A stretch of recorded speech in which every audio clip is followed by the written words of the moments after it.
Hallelujah, প্রভুকে ধন্যবাদ দিই। আজকের যে বিষয়টা প্রচার তার প্রথম উদ্দেশ্য শুরু করার আগে আমি একটা বিষয় আপনাকে বলতে চাই।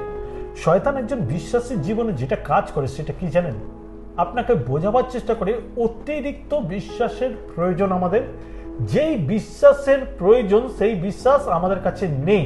তাই এই কথাকে যখন শয়তান আমাদের মধ্যে প্রবেশ করায় তার ফলে কি হয়, আমরা আরো বিশ্বাসের দুর্বল হই এবং যেই বিশ্বাসকে শয়তান আমাদেরকে দেখায় যে এতটা লেভেলের বিশ্বাস করতে হবে, হাই লেভেলের বিশ্বাস করতে হবে, এবং সেই লেভেলটাকে দেখে সে আমাদেরকে বোঝাবার চেষ্টা করে তোমার বিশ্বাস অনেক কম, তাই তুমি তোমার প্রার্থনার উত্তর পাবে না, আর আমরা হার মেনে নিই। আজকে সেটাই দেখাবার আছে। কারণ আমি আপনাকে বলতে চাই ঈশ্বরের বাক্য দ্বারা আপনার অধিক বিশ্বাসের প্রয়োজন নেই। বাইবেল কি তাই বলে? বাইবেল কিভাবে এটাকে ব্যাখ্যা করে আমরা সেটাই দেখব। আপনার অধিক বিশ্বাসের প্রয়োজন নেই, তার মানে একজন বিশ্বাসীর একটা লিমিটেড বিশ্বাস হলেই কিন্তু আমরা উত্তর পেতে পারি, কিন্তু এইটাকে শয়তান অন্যভাবে আমাদের কাছে রিপ্রেজেন্ট করে। আর তার ফলে কি হয়, আমরা আমাদের বিশ্বাসের যেই জায়গা, যেই স্থান, যেই স্তরের প্রয়োজন তা অলরেডি রয়েছে, যার জন্য আমাদের নামকে বিশ্বাসের সঙ্গে জোড়া হয়। আমরা বলি বিশ্বাসী, আমরা হচ্ছে বিশ্বাসী, তার মানে আমাদের কাছে সেই বিশ্বাস আছে, সেই জন্য তো আমরা বিশ্বাসী বলি। কিন্তু শয়তান ওটাকে প্রুভ করার চেষ্টা করে আমাদের এনাফ বিশ্বাস নেই, আমাদের যেটুকুনি প্রয়োজন সেটা নেই, আর তার ফলে আমাদের প্রার্থনা বিফল হয়। তাই আপনার অধিক বিশ্বাসের প্রয়োজন নেই। যদি দেখি আমরা পিতর, দ্বিতীয় পিতর তার 1:3 পদ, দ্বিতীয় পিতর তার 1:3 পদ, সেখানে কি বলছে? কারণ যিনি নিজ গৌরবে ও সদ্গুণে আমাদেরকে আহ্বান করিয়াছেন, তার তত্ত্বজ্ঞান দ্বারা তাহার ঈশ্বরীয় শক্তি আমাদেরকে জীবন ও ভক্তি সম্বন্ধীয় সমস্ত বিষয় প্রদান করিয়াছে। যেই ব্যক্তিকে আমরা বিশ্বাস করি তিনি তার সদ্গুণে আমাদেরকে আহ্বান করেছে। প্রথম, আমরা নিজের ইচ্ছাতে আহ্বানিত নয়, আমাদেরকে নাম ধরে ডাকা হয়েছে। আর যে ব্যক্তি ডেকেছে সে শুধু ডাকেনি, আমাদের তত্ত্বজ্ঞান দ্বারা, তাহার তত্ত্বজ্ঞান দ্বারা ঈশ্বরীয় শক্তি আমাদের জীবনে ভক্তি সম্বন্ধে সমস্ত বিষয় প্রদান করিয়াছে। মানে যা কিছু আমাদের প্রয়োজন, তার স্যাক্রিফাইস, তার বলিদান, আমাদেরকে সেইগুলো অলরেডি দিয়ে দিয়েছে। আমাদের ক্যাপাসিটি অলরেডি রয়েছে, আমাদের যা প্রয়োজন, যতটা বিশ্বাসের প্রয়োজন সব রয়েছে, কারণ তিনি আমাকে আহ্বান করেছে সেই কারণে। আর এটাকেই শয়তান আমাদের কাছ থেকে পুছে দিতে চায় বা সরিয়ে দিতে চায়। এই থটটাকে শয়তান ঘুরিয়ে দেয়। আজ যদি আপনি এই বিষয়টাকে বুঝতে পারেন, আপনার বাকি জীবনে শয়তান আপনার বিশ্বাসের দুর্বল আনতে পারবে না। তাই খ্রিস্টান ভাই বোন, এই বাক্যটা কতটা গুরুত্বপূর্ণ একজন বিশ্বাসীর জীবনে। আমরা বিশ্বাসী মানেই মনে করি স্ট্রং, কিন্তু যখনই বিপদে পড়ি তখনই আমরা দুর্বল হয়ে যাই। ঈশ্বরীয় বা ঈশ্বরকে কেন্দ্রিক বিশ্বাস, ঈশ্বরীয় বা ঈশ্বর কেন্দ্রীয় বিশ্বাস। এই ঈশ্বরীয় বা ঈশ্বর কেন্দ্রীয় বিশ্বাস মানে কি? যেটা ঈশ্বরের উপরে নির্ভর করে আমরা বিশ্বাস করতে পারি, যা ঈশ্বর দ্বারা আমাদের জীবনে আসে। তো সেটাকে দেখতে গেলে আমাদেরকে দেখতে হবে প্রথম পিতর তার 1:24-25 পদ। প্রথম পিতর 1:24-25 পদ, সেখানে বলছে, কেননা মর্ত মাত্র তৃণের তুল্য ও তার সমস্ত ক্লান্ত তৃণপুষ্পের তুল্য। তৃণ শুষ্ক হইয়া গেলেও এবং পুষ্প ঝরিয়া পড়িল, কিন্তু প্রভুর বাক্য চিরকাল থাকে। আর সেই সুসমাচারের বাক্য যাহা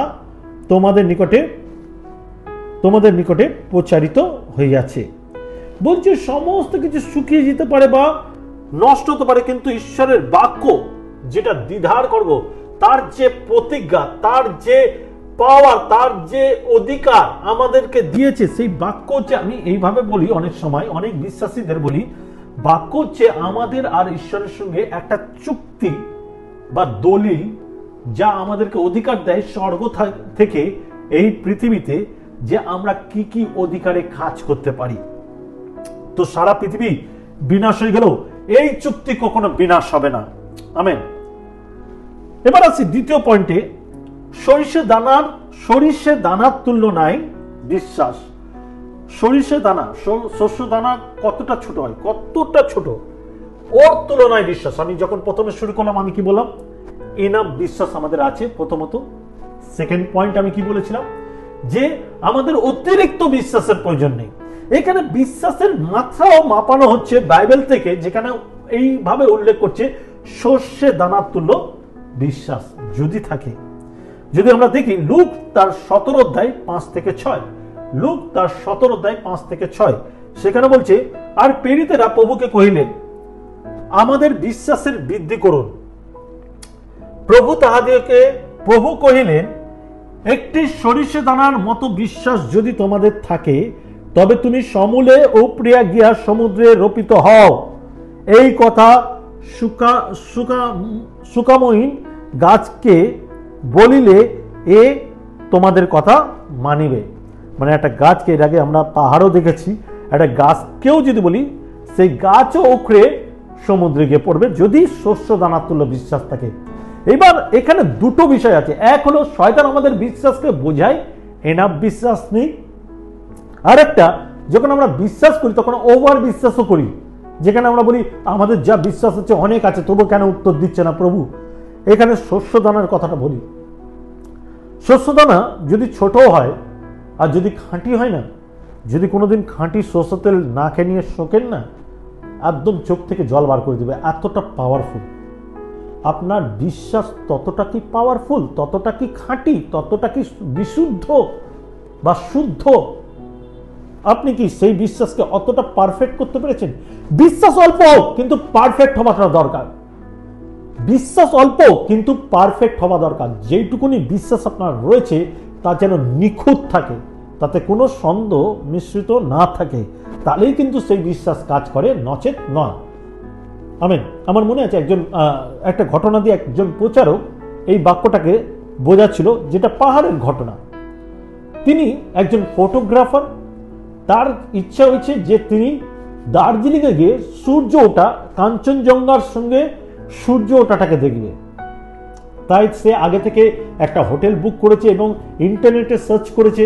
সার্চ করাতে সে দেখেছে যেন সূর্য ওঠা যেই দৃশ্য, সেই দৃশ্যর দিকে যেন তার একটা হোটেল পায়, সেখানে যেন হোটেলটা পায় এবং সেই রুম থেকে সকালে যেন সে ফটোগ্রাফি করতে পারে। আর তাই সে যখন রাত্রেবেলা গেছে, গিয়ে সেই হোটেল অলরেডি যেহেতু বুক করেছে, সেই হোটেলে গিয়ে উঠে এবং যেই রুম পায়, সেই রুমটার জানলা খুলতে সে ডিসঅ্যাপয়েন্ট হয়।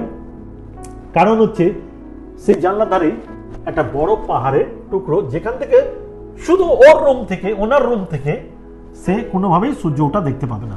আর এর ফলে কি ঘটে, সে খুব ভেঙে পড়ে এবং গিয়ে হোটেলে গিয়ে বলে যে এটা তো ঠিক নয়, আমি তো ফটোগ্রাফার, আমি ফটো তুলতে চাই। ওনারা বলে যেহেতু এখন পিক সিজন এবং সমস্ত ট্যুরিস্ট আজকে চলে এসছে, এখানে রয়েছে, একটা হোটেল রুম খালি নেই, আপনাকে এতেই থাকতে হবে, নচেত ছেড়ে যেতে হবে। এবং সে যখন বাইরে বেরিয়ে সার্ভে করে তখন সে জানতে পারে সে যদি সেই রুম ছাড়ে তাহলে সে কোনো হোটেলই পাবে না, এতটা ট্যুরিস্টরা এসেছে। তাই সে সিদ্ধান্ত নেয়, যেহেতু সে বিশ্বাসী, সে সিদ্ধান্ত নেয় আমি বিশ্বাসকে ব্যবহার করব। আর তাই জানলার ধারে সামনে গিয়ে সে গিয়ে প্রার্থনা করার বলে, প্রভু যিশু নামে আমার বিশ্বাস আছে, যিশু নামে বলি এই পাহাড়কে উখড়ে সমুদ্রে ফেলে, বলে জানলাটা বন্ধ করে দেয়। এর ফলে কি হয়, সে গিয়ে শুয়ে যায় এবং সকাল সকাল উঠে সে ক্যামেরা রেডি করে, আর যেই জানলা খুলে কি ঘটে জানেন, যেই জানলা খুলে সঙ্গে সঙ্গে সে দেখতে পায় পাহাড়টা ওখানে আছে। আর তার যে উত্তরটা ছিল সেটা ছিল, আমি জানতাম পাহাড় সরবে না। তার মানে আমি জানতাম কথার অর্থ হলো সে বিশ্বাসই রাখতে পারেনি, প্রথম থেকেই সে জানতো যে সকালে উঠে আমি পাহাড়কে সরা দেখতে পারবো না, এটা সম্ভব নয়। এইটা হলো মিশ্রিত বিশ্বাস বা সন্দেহ বিশ্বাস, যেটা শুদ্ধ নয়, পারফেক্ট নয়। এর ফলে আমাদের অনেক প্রার্থনা বিফল হয়, অনেক প্রার্থনা আমাদের উত্তর পাওয়া যায় না। নেক্সট পয়েন্ট, স্বর্গীয় রাজ্য কঠিন সরিষ দানা বীজের ন্যায়। স্বর্গীয় রাজ্য কঠিন শস্য দানার, কঠিন না, ঠিক স্বর্গরাজ্য ঠিক শস্য দানার বীজের ন্যায়। স্বর্গরাজ্য একটা শস্য দানার মতন, এইভাবে বলতে পারি। আচ্ছা, এইটা যদি দেখতে চাই তাহলে এইটাকে আমরা কিভাবে ব্যাখ্যা দেখব, সেটা যদি দেখতে চাই তাহলে মথি 13 অধ্যায় তার 31 পদ দেখব। মথি 13 অধ্যায় 31 পদ, সেখানে বলছে, তিনি আর একটি দৃষ্টান্ত তাহাদের কাছে উপস্থিত করিলেন, স্বর্গরাজ্য এমন একটি সরিষ দানার তুল্য, যাহা কোনো একটি বা যাহা কোনো ব্যক্তি লইয়া আপন ক্ষেত্রে বপন করে। এখানে আর একটা ঘটনা আমরা শস্য দানার সঙ্গে দেখতে পাই। শস্য দানা খুব ছোট, কিন্তু একজন ব্যক্তি কি করেছে, সেই বীজ নিয়ে গিয়ে তার জমিতে রোপণ করে। এবং আপনি যদি ভালো করে জানেন তাহলে শস্য দানার গাছ কিন্তু অনেক বিশাল হয়। দানা ছোট হলো, যদি বিশ্বাস আপনার পারফেক্ট থাকে সেটা বড় মাপের হয়, কার্যের ফল খুব বড় মাপের হয়। এটা বীজ বপনের উপরে নির্ভর করছে। আপনার ফেথ কিভাবে আপনি বপন করছেন, আপনার বিশ্বাস কিভাবে বপন করছেন, তার উপরে কিন্তু এটা নির্ভর করছে যে আপনার ফল কতটা আসবে। আপনি ফল যদি চান তাহলে পারফেক্ট বিশ্বাসকে ব্যবহার করতে হবে। আমেন। আর আমি বিশ্বাস করি এইটা যদি আপনি বোঝেন তাহলে আপনার অনেক কিছু বদলে যাবে। আমেন। বাক্য কথা বলার মাধ্যম দিয়ে বিশ্বাস কাজ করে। বাক্যের কথা বলার মাধ্যম দিয়ে বিশ্বাস কাজ করে। এবার আপনার হয়তো শস্য দানার তুল্য বিশ্বাস আছে, সেই বিশ্বাসকে কাজ করাতে গেলে আপনাকে কি করতে হবে, সেই বাক্যগুলোকে আপনাকে ইউজ করতে হবে। আপনার মুখে যেন ঈশ্বরের বাক্য থাকে, যেখানে ঘোষণার মাধ্যমে আপনার জীবনে মিরাকেল হবে। গত সপ্তাহে আমি এই বাক্য উচ্চারণের বিষয়টাকে খুব বেশিভাবে গুরুত্ব দিয়ে বলেছিলাম। আমরা যদি দেখি লুক তার 17 অধ্যায় 5 থেকে 6, লুক তার 17 অধ্যায় 5 থেকে 6, সেখানে বলছে, আর প্রেরিতেরা প্রভুকে কহিলেন, আমাদের বিশ্বাসের বৃদ্ধি করুন। প্রভু কহিলেন, একটি শস্য দানার মতো বিশ্বাস যদি তোমাদের থাকে, তবে তুমি সমূলে উপড়িয়া গিয়া সমুদ্রে রোপিত হও, এই কথা শুকামুন গাছটিকে বলিলে এ তোমাদের কথা মানিবে। যে বাক্যটা এর আগেও পড়েছিলাম, যে যদি শস্য দানার তুলেও বিশ্বাস থাকে, আর যদি আমরা মুখে বলি, এটা কিন্তু খুব গুরুত্বপূর্ণ। আপনার বিশ্বাস আছে আর আপনি সেটাকে উচ্চারণ করছেন না, উল্লেখ করছেন না, বলছেন না। আমি অনেক বিশ্বাসীদের দেখেছি, তারা বলে আমি মনে মনে প্রার্থনা করছি, আমি মনে মনে প্রার্থনা করি, আমি চিৎকার করে প্রার্থনা করতে পারি না, আমি মনে মনে প্রার্থনা করি, আমি শান্তভাবে প্রার্থনা করি, ঈশ্বর আমার মনের কথা জানে, আমার চার্চে যাওয়ার দরকার নেই, আমার প্রার্থনা লোকের কাছে প্রার্থনা করার দরকার নেই, আমার চিৎকার করার দরকার নেই। কিন্তু এখানে বাইবেল কি বলছে, শয়তানকে হারাতে গেলে আমাদের মুখে উচ্চারণ করা খুব প্রয়োজন। যদি বিশ্বাস থাকে তাহলে স্টেপ 2, আপনাকে মুখে উচ্চারণ করতে হবে, ঘোষণা করতে হবে, তাহলেই পাহাড় নড়বে বা গাছ নড়বে। আপনি যদি মুখে স্বীকার না করেন তাহলে কিন্তু সেটা সম্ভব নয়।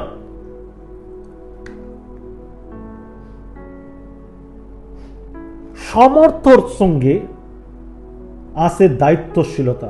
যখন আমরা সমর্থ বা সেই যোগ্য হই, তখন দায়িত্ব ঈশ্বর আমাদেরকে দেয় বা অধিকার আমাদের ঈশ্বর দেয়।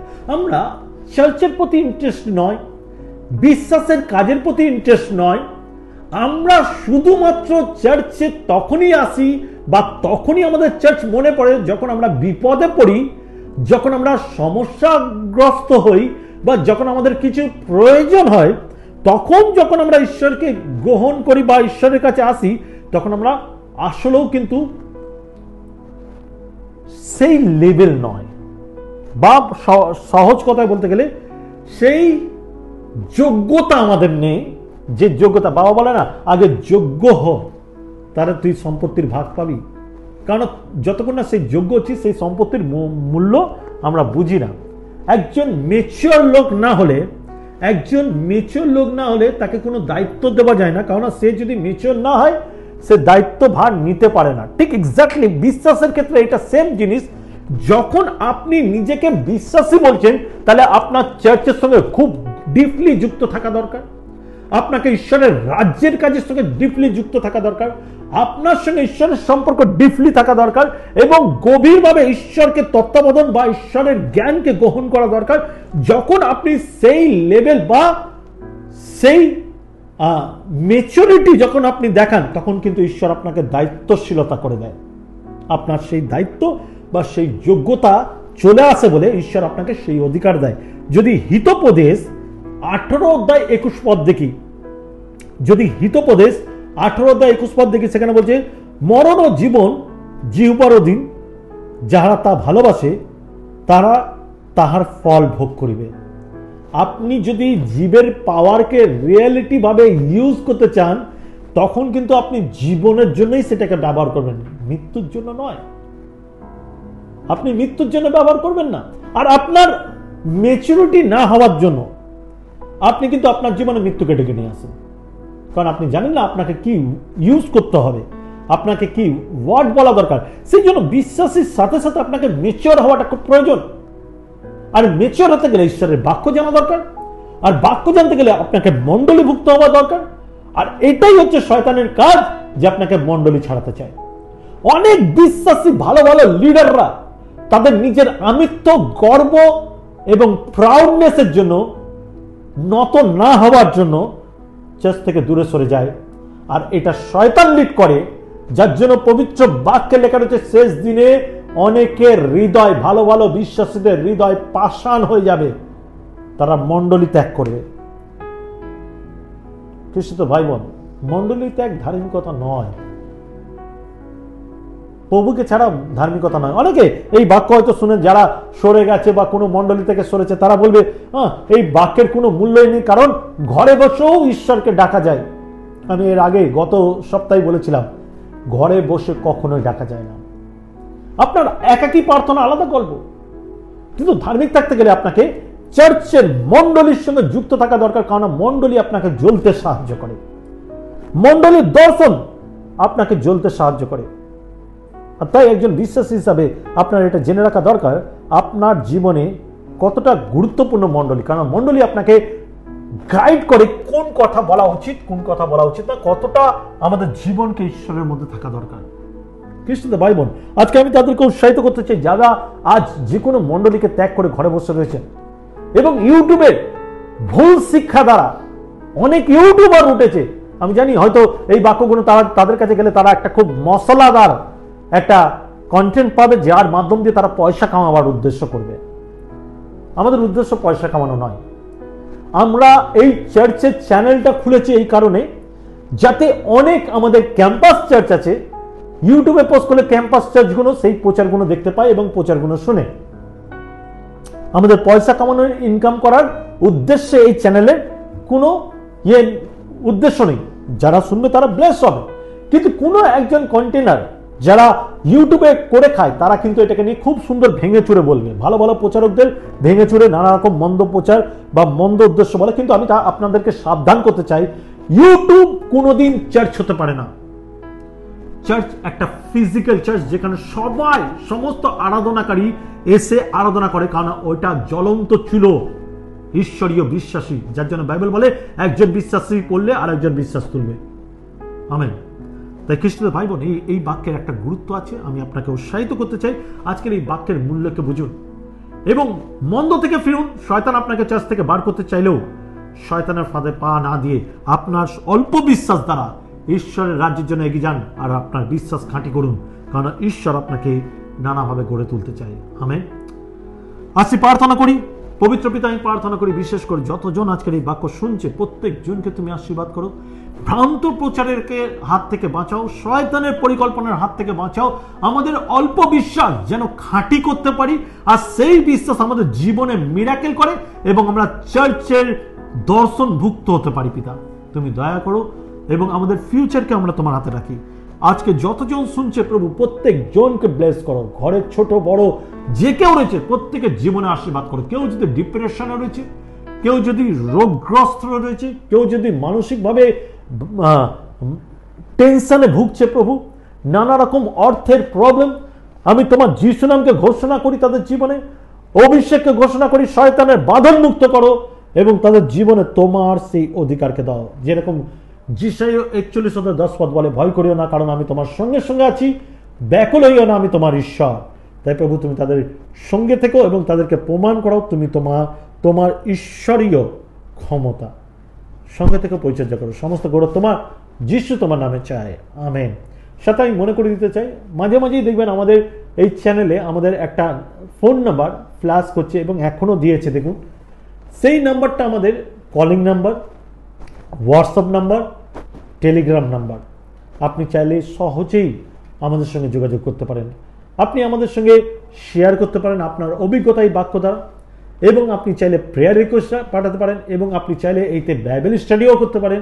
আপনি যদি কোনোভাবে আমাদের সঙ্গে যুক্ত হতে চান এই নাম্বারে অবশ্যই যোগাযোগ করবেন, এবং সাথে এই চ্যানেলকে শেয়ার করবেন, সাবস্ক্রাইব করবেন। ভালো থাকবেন, সুস্থ থাকবেন। আমি বিশ্বাস করি আজকের বাক্য আপনাদেরকে অনেক আশীর্বাদ করছে। সবাইকে জয় যিশু।